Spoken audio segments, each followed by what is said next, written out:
คนมื้อนี้สิพาพี่น้องเนาะพา FC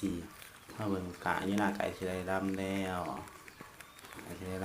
มาเบิ่งจอเบิ่งดนมาจอบนึงเทื่อนึงเนาะใน2รำให้รำหน้าเนาะปีนี้สิค่อนข้างเฮ็ดหน้าอย่าค่อนข้างหลายแน่ปีนี้เนาะ